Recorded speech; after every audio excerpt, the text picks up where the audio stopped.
Brandon, what are you doing? What does it look like I'm doing? I'm training. Training for what? For the stair contest. You said that we were going to be doing a stair contest today, so I was, training, climbing the stairs. Brandon, I said we were going to be doing a staring contest. Staring, like with your eyes.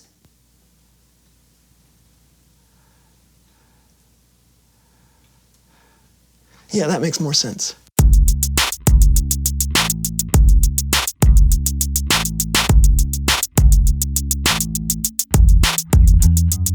I'm Lawson. And I'm Brandon, and welcome to the So So Show. Hey, can I ask you a question, Lawson? You just did. Can I ask you another question, Lawson? You just did. Stop that. You just Stop did. it. Just did. Just did. Ask your question. Okay. When you think of having grit and toughness, what do you think of? Beef jerky. Okay, I'll give you that, okay.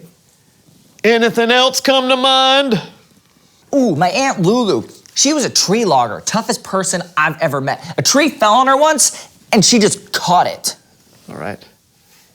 Nothing else? Sandpaper. Cowboys. Oh yeah, cowboys. That's what I meant to say right after, like, my Aunt Lulu, and then there's beef jerky, and then I was gonna say cowboys, and then a little bit after that, there's sandpaper. Great. Please welcome someone who knows stuff.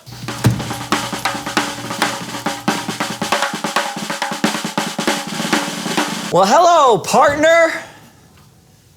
What, I'm just trying to speak the lingo. Yeah. Come on down. Yeah. Please tell us who you are and what you know. Well, my name is Duke Canyon, and I'm a professional cowboy. A real cowboy. Wow, I've never met one before. Why don't you just tell us all the things you have to do, please? Well, you got to get up at sunrise before the cattle call, and the hours are long, but it's a thankless job. Someone's got to do it. We may be in the background, but we are important. You know what I mean. Yeah, I know what you mean. It's true. What would we do without you? You guys help create some of my most favorite things: burgers, steaks, beef jerky. Well, how many other cowboys do you usually work with? Well, it depends on what we're doing. If we're in a cattle ride, could be 30 or 40 of us. If we're in a fight, might be 3 or 4 of us, or maybe 30. A fight? Yeah. Well, heck, we could be pushed off a cliff, pushed over a wagon, dragged through a river, or even dragged behind a horse. It's all part of the job.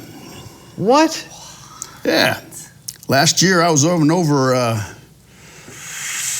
50 fights. Yeah. I've had bottles broke over my head. I've had chairs broke over my back. I've been drugged behind a stampede of horses. It's all part of the job. Why would anyone want to do a job like that? Well, you don't quit the job because it gets hard. You got to keep going. You keep trying. It's all about pushing through, ain't it? Yeah. Now, speaking of that, I think it's about time for me to ride on out of here. Oh, well, thanks for coming on the show. You headed back to your cattle now? No, as a matter of fact, the next one's going to be a train robbery. A train robbery? Yeah. But it doesn't start filming now for another 2 weeks, so I'm going to the Bahamas. The Bahamas? Yeah. Filming? Yeah, I didn't tell you. Yeah. I'm an extra and a stuntman in Westerns for film and television. Yeah. I didn't mention that. No. An extra? Yeah. So you mean all the fighting, all the bottle breaking, the cliff throwing, and the train robbing was only in the background of a television show? Only? Now, hold on a mo. I'll have you both know that I've had me skull crocked, I've had me ribs broken, and I've had me teeth knocked out. And let me tell you, it's more than a few quid to get those punched back in, too. Oh, sorry. I didn't know what a quid is. I'm sorry. That's all right. It's probably the most dangerous job I know, but I wouldn't trade it for anything. Well,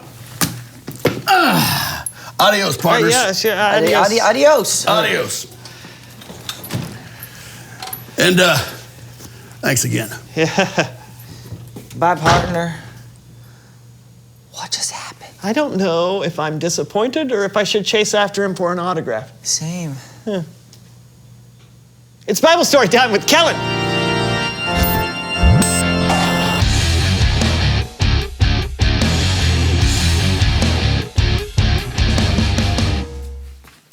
Hey guys, listen, unfortunately something has come up and I can't be with you all today, but don't worry, everything's fine. And I don't want to leave you all high and dry. So I asked my good friend Cameron and he's going to take over for me today. All right? Take it away, Cameron. Hey guys, you know, I think I've seen that cowboy in a show or two. Really? I'd say that dude's got grit, no matter what his job is. No doubt. You got a Bible story for us? I do. It's about someone who I think has even more grit than a cowboy. Oh, and I'm gonna need your help for this story. No problem. It's time for Human Head Puppet Theater. Our story starts with Moses. Let my people go. No, we haven't gotten there yet. Oh. You shall not pass. We're not there yet either. Actually, we're not telling that part. Just hang on. All right, fine. Moses' people, the Israelites, were enslaved by the Egyptian king, Pharaoh. Moses had grown up in the Egyptian palace after being rescued by Pharaoh's daughter. Our story today starts when Moses was around 80 years old. He had long since left Egypt and was living way out in the middle of nowhere. One day, while Moses was out tending his flock of sheep, he came upon something unbelievable. Look! A bush! But this was no ordinary bush because it was on fire and it wasn't burning up. It's on fire! And it isn't burning up! All of a sudden, a voice called to Moses from the fire. Moses, I am the God of Abraham, Isaac, and Jacob. I have seen my people suffer in Egypt, so I have come down to save them and bring them to a good land.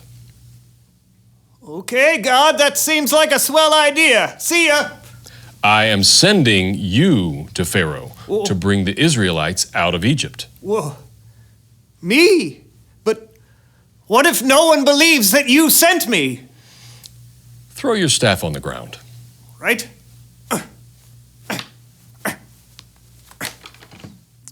God turned Moses' staff into a snake. Wah! And then back into a staff. Well, that was weird. It was cool, but it was weird.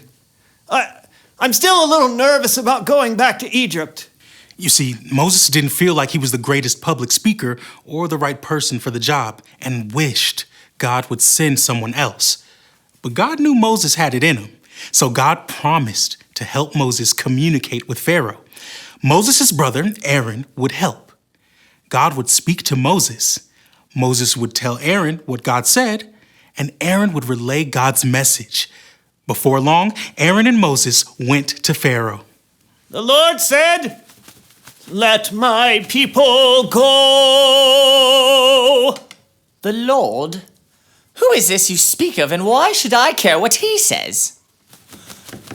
And why is it so hot in the desert? Oh, you know what? I am not going to let your people go. Instead, I'm going to make the Israelites have to work even harder. Man, I'm a good Pharaoh. Well, as you can imagine, the Israelites were pretty mad that Moses made things worse for them. And I think it would be safe to say that Moses was pretty upset too, and probably wanted to quit. But with God's help, Moses kept going. He went back to the Pharaoh by the Nile River. The Lord sent me to tell you to let my people go. But you didn't. So this is how you'll know that God ain't playing. I will strike this water with my staff, and the river will turn to blood. Yeah.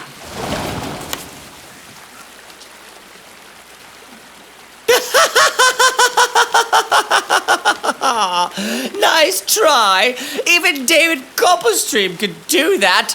The Israelites are going nowhere. Pharaoh was stubborn, but Moses kept going. He went to Pharaoh again and again, and Pharaoh continued to deny the Israelites freedom. God is gonna send frogs. Frogs? No deal. I love frog legs. They taste like chicken. Now God's gonna send gnats and flies. Ah! Come on, you can do better than that. What do you think bug spray's for?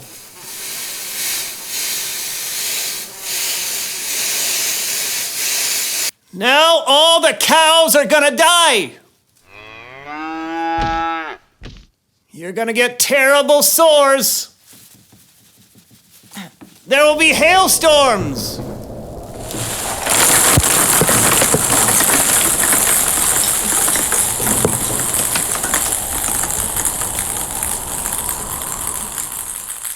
And locusts will eat all your crops. Okay, this is getting kind of serious now. Still no. Since Pharaoh couldn't be persuaded, a darkness fell across Egypt for 3 days. And then the last and worst plague of all. The oldest son of every Egyptian family died. Finally, Pharaoh could not deny the power of God. Get out. After hundreds of years, God's people were finally free. But that's not the end of the story. We'll get to that next time. Great story, Cameron. Yeah, thanks for your help. Anytime. Hey, you were right. Moses had a lot of grit. He did. He kept going when things got tough, and God was with him the whole time, helping Moses know what to do and say. I guess, like Moses, when we go through hard times, And we will. we just have to remember that God can help lead us through. So we shouldn't give up. Exactly. Sounds like you got it. I guess I'm out of here. Gonna go watch some more Westerns. Adios. Did you know Cameron spoke Spanish? I did. Reveal the question. When have you been through a hard time? Wow, this could be a lot of things. You could be having a hard time at school with someone picking on you, or maybe someone close to you has died. Yeah, or maybe you're having to deal with the consequences of a choice you made that may not have been very wise. Whatever it is, you're not alone. God knows what you're going through and doesn't want you to give up. That's right. Man, we've been through a lot today, Lawson. That's true. Anytime you can cover cowboys, a burning bush, and a singing Moses, you've done pretty well. Yeah. Anyways, thanks for watching. That was the So So Show, everybody. Goodbye. Goodbye. My cowboy hat. This is my cowboy accent. Howdy, partner. Partner. That's your cowboy accent? Howdy, partner. No, howdy, partner. Clink, clink. What is that? Clink, those my spurs there. okay, Tell you All what. cowboys wear spurs. All right. This town ain't big It's enough not. for the both of us, Build it partner. up. Draw. Draw. Oh, good horns. Here, wrap this around me. Here. All right. Try to get away. Now, Got it. hold her tight. Pull it in. Hold him down. No cow. No. Yeah, that's right. We got him. Now you take a branding iron. Oh, okay.